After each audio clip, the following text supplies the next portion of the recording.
شهر رمضان الذي أنزل فيه القرآن هدى للناس وبينات من الهدى والفرقان. Alhamdulillah, salatu wassalamu ala rasulillah wa ala alihi wa ashabihi wa mawalah. Al-Fatihah.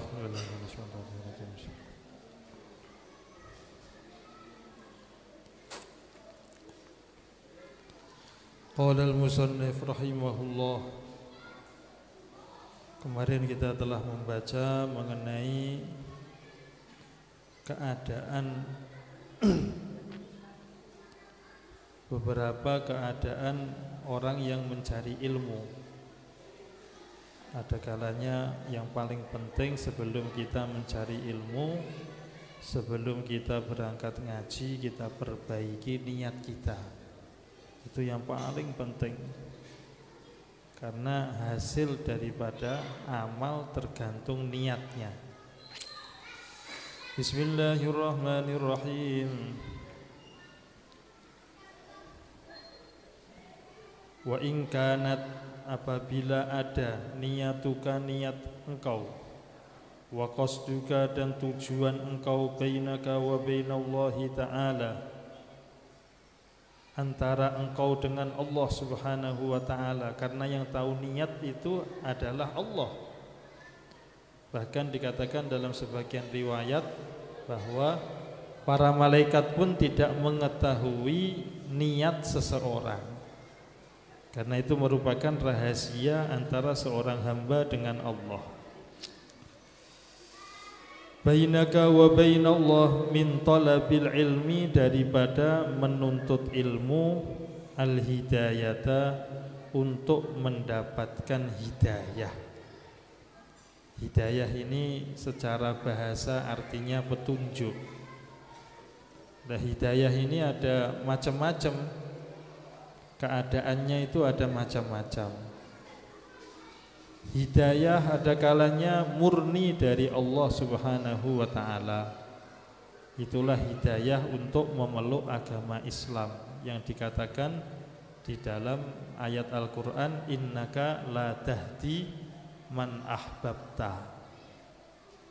Ayat ini menegaskan bahwa hidayah itu dari Allah. Tapi apakah hidayah yang dimaksud yang datangnya dari Allah? Hidayah untuk mengenal Allah, beriman kepada Allah. Ada lagi hidayah itu sifatnya datang dari makhluk. Itu namanya hidayah petunjuk. Sebagaimana yang diceritakan oleh Allah Subhanahu wa ta'ala, bahwa para nabi dan para rasul, tugas mereka adalah memberikan hidayah. Wa innaka latahdi ila siratin mustaqim. Maka secara tidak langsung seolah-olah ayat ini bertentangan dengan ayat sebelumnya tadi, innaka latahdi man ahbabta. Padahal yang dimaksud hidayah di dalam ayat innaka latahdi man ahbabta ini tidak sama dengan hidayah yang dimaksud di dalam ayat wa innaka latahdi ila siratil mustaqim. Maka seorang thalibul ilm apabila dia tujuan mencari ilmunya itu untuk mendapatkan hidayah, duna mujarradir riwayah, bukan hanya sekedar meriwayatkan saja, sekedar copy paste sharing, tetapi memang benar-benar ingin mencari petunjuk dari Allah. Sehingga kalau kita dapat petunjuk dari Allah, nanti jalan kita itu lurus, jelas, arahnya itu jelas. Maka syarat utama untuk mendapatkan hidayah sebagaimana dijelaskan oleh Allah Subhanahu wa ta'ala adalah pertama kali hati kita harus longgar, hati kita harus senang, ada keinginan untuk mendapatkan hidayah. Faman yuridillahu ayyahdiyahu yashrah sadrahu lil Islam. Jadi orang itu kalau dia ingin dapat hidayah, pertama hatinya itu ada rasa senang. Kalau hatinya tidak ada rasa senang, tidak ada rasa ingin, nah ini nanti sulit untuk dapat hidayah.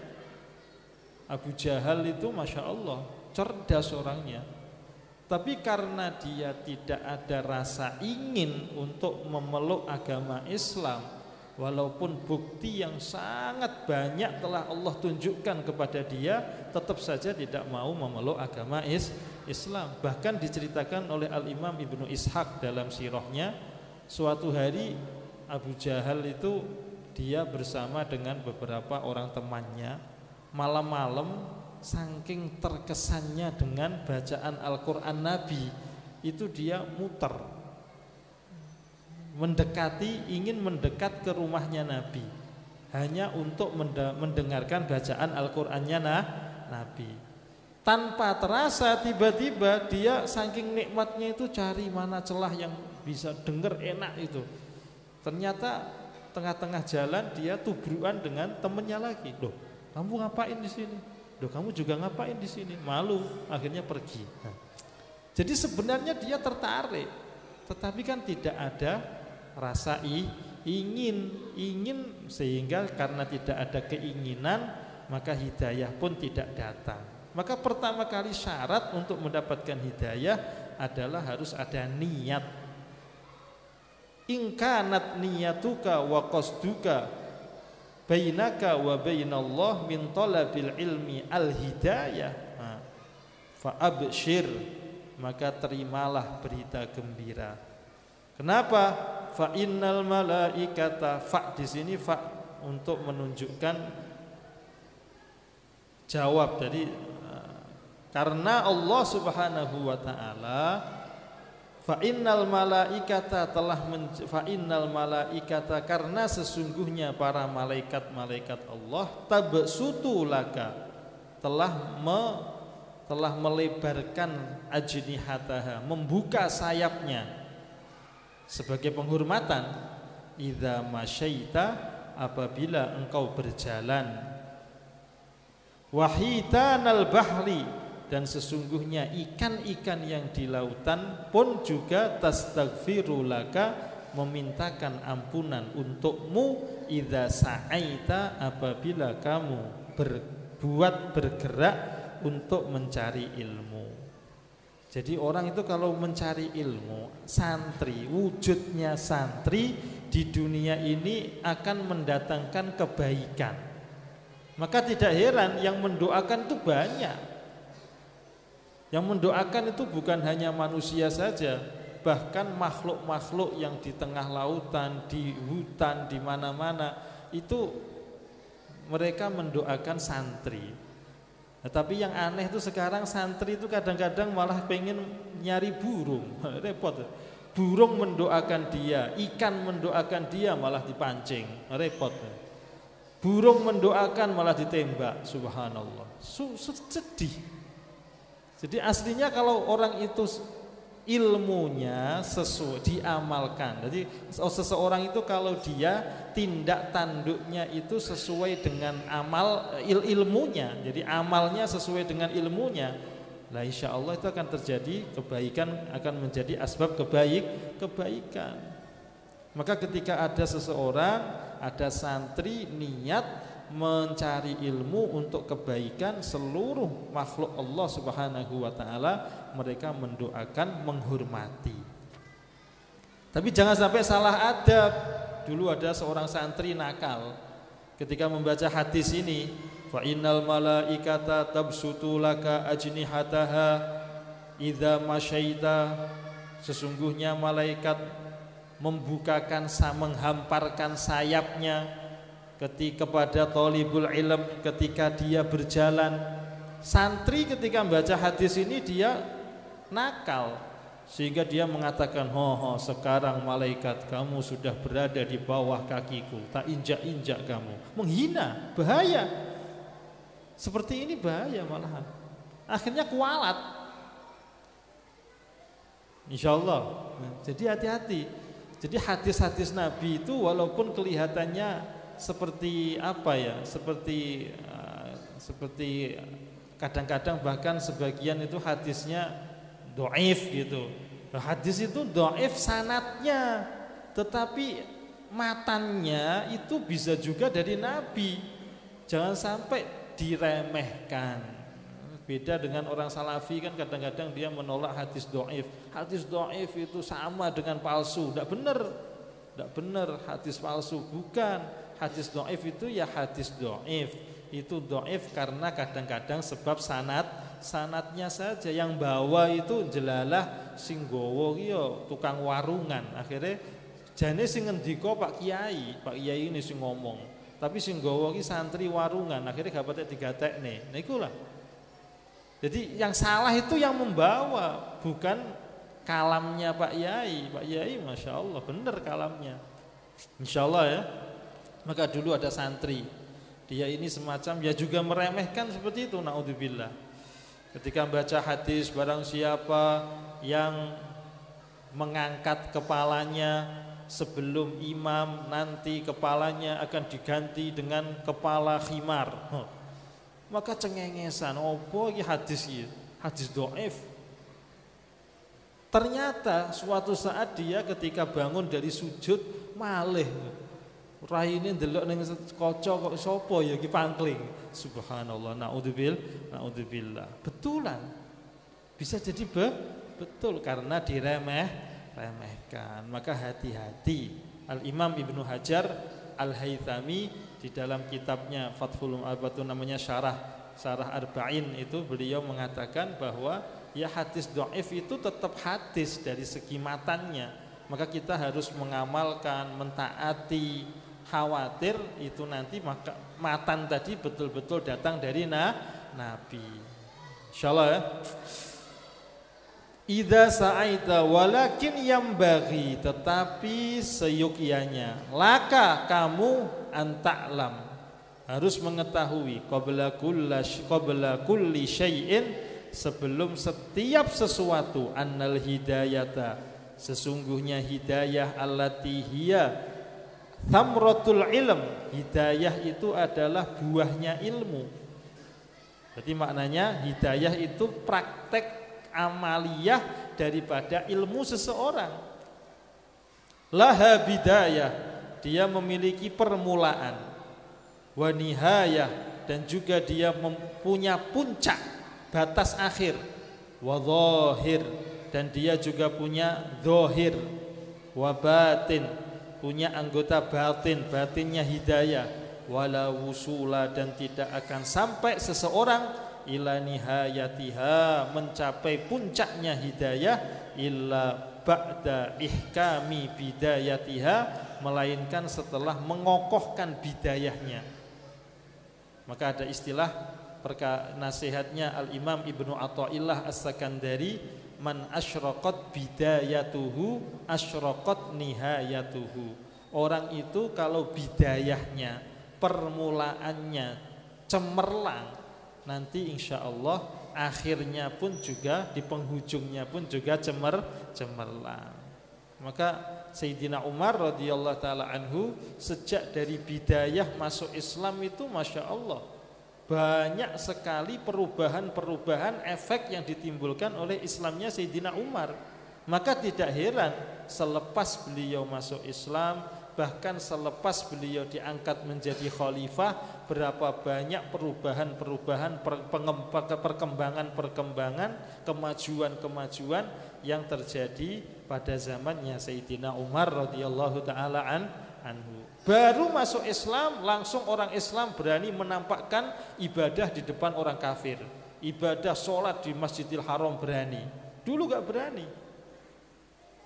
Begitu beliau menjadi Amirul Mukminin, Masya Allah, kerajaan Persia runtuh, Masya Allah.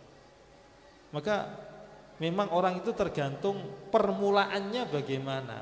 Makanya anak kecil itu yang paling baik ya sejak kecil itu diajari agama. Para ulama kita mengatakan bahwa yang paling cocok buat anak-anak itu ngapal Quran. Perbaiki dia, suruh ngapal Quran, kecilnya ngapal Quran, suruh dia belajar adab, karena supaya tahu namanya adab itu bagaimana, akhlak itu bagaimana. Sehingga nanti kalau adabnya bagus, Qurannya hafal, terus belajar ilmu agama, belajar ilmu yang lain, nah, ilmu-ilmu itu akan semakin meningkatkan derajatnya di sisi Allah. Insya Allah ya. Beda dengan zaman sekarang, ini anak kecil udah biar aja lah, tunaikan haknya anak kecil biar dia main-main dulu. Bukan, salah. Justru sejak kecil itu kita ajari, kita awasi agar supaya permulaan bidayahnya itu jadi baik, sehingga nanti ketika nihayahnya pun juga jadi baik. Insya Allah ya. Nah, yang mau kawin itu kan juga harus diperhatikan. Mau kawin itu harus amalan dulu. Jangan mau kawin langsung nyelonong begitu, jangan. Jadi mau kawin amalan dulu biar bidayahnya itu jelas, cemerlang. Akhirnya nanti nihayahnya juga baik. Wala uthura, dan tidaklah bisa seseorang itu sampai ala batiniha, kepada batinnya hidayah, illa ba'dal wuqufi, kecuali setelah dia mengetahui, mengenali ala dohiriha, atas dohirnya hidayah.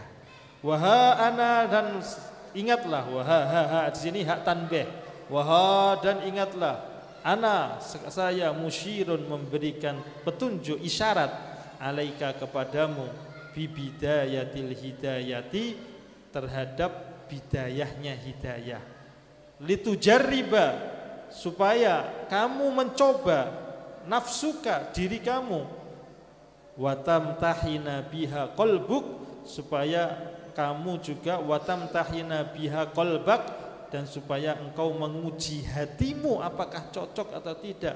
Fa in sodafta, apabila kamu mendapati kolbaka, hati kamu, ilaiha, kepada hidayah, ma'ilan, ternyata condong, ada kecondongan, tertarik. Wah, ini cakep juga ini, Masya Allah.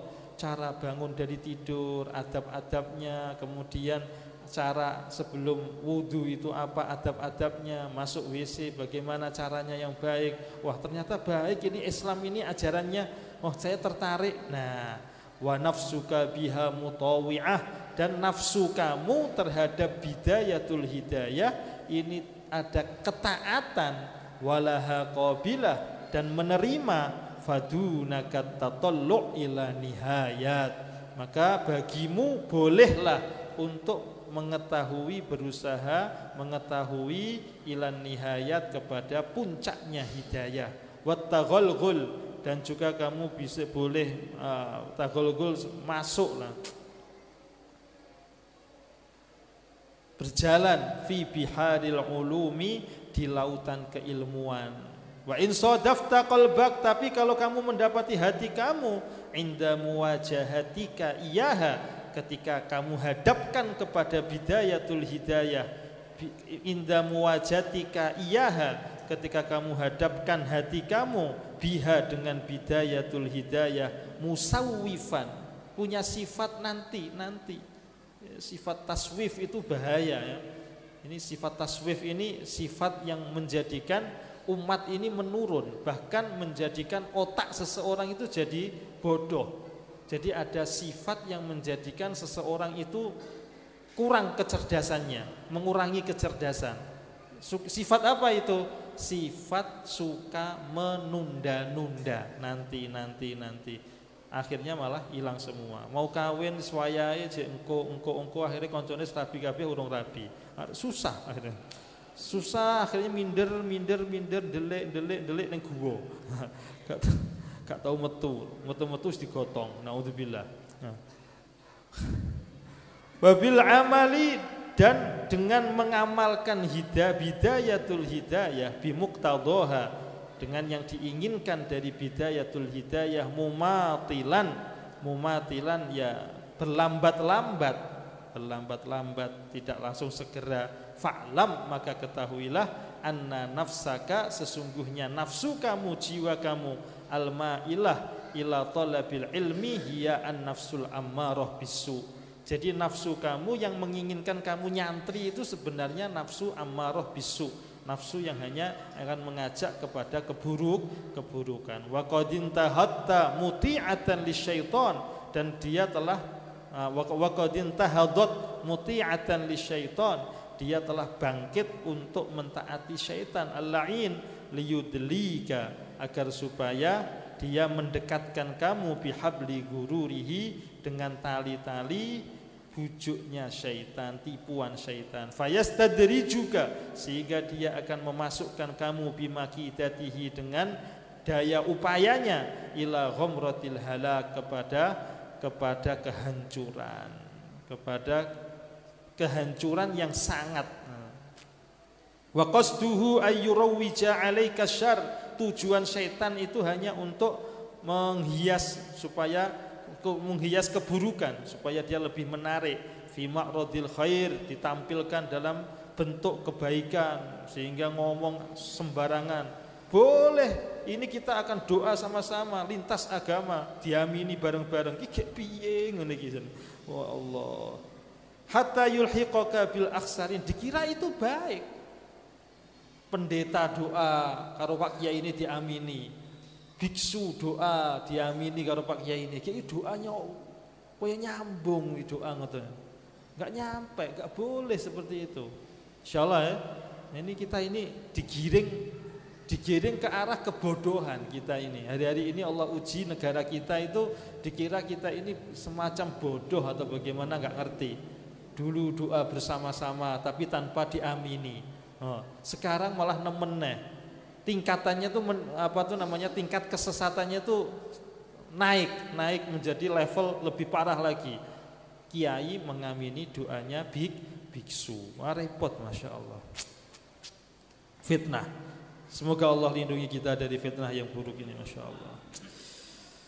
Hatta yulhiqaka bil akhsarin, sehingga menyampaikan engkau, menyusulkan engkau bil akhsarina a'mala, dengan orang-orang yang rugi amalannya. Alladzina dhalla sa'yuhum, yang mana usaha mereka adalah tersia-sia, fil hayatid dunya, di dalam kehidupan dunia.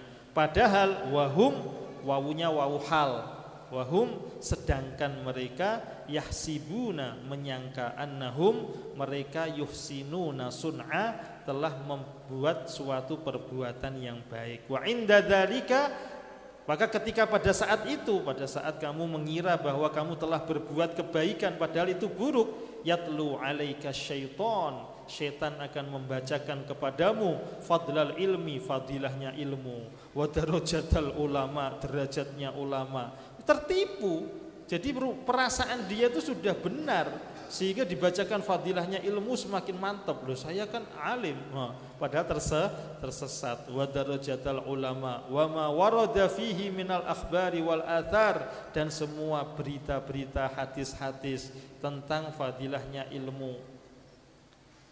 Wa yulhika, dan dia telah melalaikan kamu, an qaulihi sallallahu alaihi wasallam, dari sabda Nabi, man izdada ilman wa lam yazdad hudan lam yazdad minallahi illa bu'dan. Barang siapa ilmunya tambah tetapi hidayahnya, amalnya tidak tambah, takutnya tidak tambah, maka sesungguhnya di sisi Allah dia tidak bertambah melainkan semakin tidak tambah dekat tapi semakin menjauh. Dia lalai dari sabda baginda Nabi sallallahu alaihi wasallam, asyaddun nasi adzaban yaumal qiyamah alimun lam yanfa'hu Allahu bi ilmih.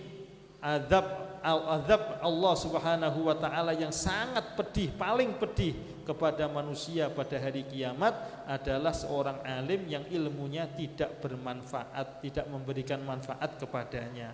Wa kana sallallahu alaihi wasallam, maka di antara doanya Nabi, jadi penting sekali kita ini meminta ilmu yang bermanfaat. Ternyata ilmu itu macam-macam. Ilmu itu macam-macam. Santri pun keadaannya juga macam-macam. Sama-sama berangkat di Yaman. Kami itu berangkat di Yaman bareng-bareng. Ternyata Masya Allah, sampai di sana itu santri-santri di Indonesia itu juga macam-macam. ada yang belajar ini, belajar itu, belajar merakit bom, ada juga, sehingga pulang jadi teroris-teroris yang handal itu, Masya Allah. Nah ini kan bahaya betul. Jadi sama-sama santri mereka, ngaji juga, tapi karena ilmunya beda, manfaatnya akhirnya jadi beda. Makanya penting doa minta ilmu yang bermanfaat. Allahumma inni a'udzubika min ilmin la yanfa' wa qalbin la yakhsha' wa amalin la yurfa' wa du'ain la yusma'. Ya Allah, lindungilah saya dari ilmu yang tidak bermanfaat, hati yang tidak khusyuk. Hati tidak khusyuk itu enggak tenang. Walaupun mancing enggak tenang tetap. Dan juga amal yang tidak bisa naik. Amal enggak bisa naik itu naudzubillah, capek sholat tapi tidak diangkat, tidak diterima oleh Allah Subhanahu wa taala, akhirnya nyesel tok. Wa du'ain la yusma', doa yang tidak dikabulkan oleh Allah, padahal semua doa itu pasti dikabulkan oleh Allah. Adanya doa tidak dikabulkan oleh Allah, ini mesti ada syarat-syarat yang tidak terpenuhi. Dia pun juga lupa dari sabda Nabi. Nabi pernah bersabda, marartu lailata usriyabi, saya pernah lewat pada saat malam saya diisrokan oleh Allah, bi aqwamin, melewati satu kaum, tukridu shifahahum, yang mana dia tukradu shifahuhum, yang mana bibir-bibirnya itu diguntingi, bimaqarid minar, dengan gunting-gunting dari api. Maka aku bertanya kepada Jibril, man antum? Qalu kunna na'is. Maka aku bertanya kepada mereka, man antum, siapakah kalian? Mereka katakan, kunna na'muru bil khair wala na'ti. Dulu kami memerintahkan kepada kebaikan tapi tidak mengamalkannya. Wa nanha 'anil munkar wa na'ti. Kami melarang daripada kemungkaran tapi justru malah mengamalkannya. Fa iyyaka ya miskin. Maka hati-hatilah kamu wahai orang yang miskin, orang yang miskin, orang yang lemah, antud'ina, untuk taat litazwirihi, mentaati pemalsuan syaitan, tipu daya syaitan, watatadalla, sehingga watatadalla bihabli gururihi, dan dia akan mengulurkan kepadamu tali bujuknya syaitan, penipuannya. Fawailun, maka celaka lil jahil haitsu lam yata'allam marratan wahidah. Fawailun, maka kecelakaan bagi orang jahil itu, dia celaka sekali saja karena dia bodoh, enggak mau ngaji. Tetapi wawailun lil alim, orang alim itu dia akan celaka haitsu lam ya'mal bima alima alfa marrah. Ketika dia tidak mengamalkan ilmunya, dia akan celaka 1000 kali. Masya Allah. Jadi mencari ilmu itu satu ibadah, satu nilai yang sangat tinggi di sisi Allah. Tapi efeknya kalau tidak diamalkan, tidak disampaikan, dia pun juga akan menjadikan asbab kerugian, kehinaan yang sangat di sisi Allah Subhanahu wa ta'ala. Maka pentingnya kita ini ketika telah diberi pertolongan oleh Allah untuk bisa ngaji, bisa belajar, minta kepada Allah agar diistiqomahkan, diberi kekuatan untuk mengamalkan isinya, menyampaikannya, begitu. Insyaallah ya. Tapi jangan sampai nanti salah paham ketika membaca hadis ini. Oh, kalau begitu berarti enggak usah Pak, enggak usah dakwah karena saya belum siap untuk mengamalkan ilmunya. Tidak usah ngajak orang kepada kebaikan lah. Saya sendiri sholatnya masih bolong-bolong. Masa ngajak sholat subuh, saya sendiri kalau sholat subuh sudah komat saya bangkong. Misalnya seperti itu. Justru itu, kamu ajak orang untuk sholat subuh, nah kamu minta kepada Allah agar diberi kekuatan untuk mengerjakan sholat subuh. Karena perintah mengajak dengan perintah mengamalkan itu beda-beda. Masing-masing ada tempatnya. Insya Allah ya. Ini karena ada sebagian orang itu tidak mau dakwah itu gara-gara takut belum bisa mengamalkan. Nah ini salah.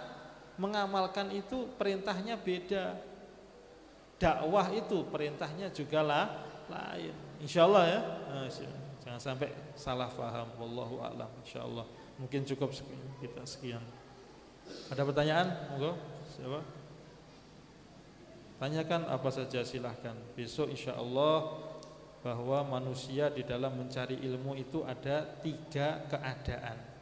Ada kalanya mencari ilmu tujuannya untuk akhirat, ada kalanya tujuannya hanya untuk sebagai pamer-pamer saja, ada kalanya tujuannya untuk menyesatkan orang lain. Nah, naudzubillah ini. Masya Allah. Ya, ada pertanyaan? Silakan. Tidak ada? Monggo. Tanya apa saja, nggak usah tanya yang kaitannya ini. Tanya ini curhatan hati nanti. Jangan curhat, nggak boleh. Kalau bisa justru malah kita ini curhatnya kepada Allah. Kata Imam Syafi'i, beliau kenasihati kepada kita, kalau bisa kita ini jangan hanya puas dengan keadaan kita sebagai santri, dengan keadaan kita sebagai ustadz. Jangan hanya puas dengan keadaan itu saja. Kalau bisa kita ini punya ibadah khusus yang hanya kita ketahui antara kita dengan Allah. Maka ibadah-ibadah yang seperti ini itulah yang akan bermanfaat. Ketika Sayyidina Junaid al-Baghdadi, pimpinan wali pada zamannya, beliau wafat. Selepas wafat dimimpikan, ditanya, "Syekh, bagaimana kabar Tuan?" Maka beliau katakan, "Alhamdulillah, Allah telah mengampuni dosa-dosa saya dan Allah memasukkan saya ke dalam surga." Sebab apa, Syekh? Si yang mimpi tadi tanya, "Apa amalannya yang membuat kamu masuk surga?" Beliau katakan, "Sebenarnya saya ini tidak punya apa-apa. Semua kitab-kitab saya itu tidak ada manfaatnya. Semua amal-amal pengajian dan sebagainya itu ya tidak bermanfaat menyelamatkan saya. Justru yang menyelamatkan saya ibadah saya ketika tidak diketahui oleh manusia siapapun, saya sholat, doa, ternyata itu bermanfaat. Insya Allah ya. Jadi banyak ulama-ulama zaman dahulu selamat gara-gara punya amalan yang disembunyikan, tidak diketahui oleh siapa saja. Insya Allah. Jangan seperti zaman sekarang. Zaman sekarang ini fitnah kita ini apa saja ditampakkan. Ya, ini tidak semuanya harus seperti itu. Tidak harus semuanya diekspos, itu tidak harus semuanya diketahui oleh publik. Tapi justru malah kita pintar-pintar menyimpan sebagian amalan untuk supaya bisa menyelamatkan kita nanti di surga. Insyaallah ya. Al-Fatihah. مولاي صل وسلم دائما أبدا على حبيبك خير خلق كلهم هو الحبيب الذي ترجى شفاعته لكل هول من الأهوال مقتحم المصطفى بلغ مقاصدنا اغفر لنا ما مضى يا واسع الكرم يا أرحم الراحمين يا أرحم الراحمين فرج على Subhanallah bihamdika asyhadu an la ilaha illa anta astaghfiruka wa atubu ilaik. Assalamualaikum warahmatullahi wabarakatuh.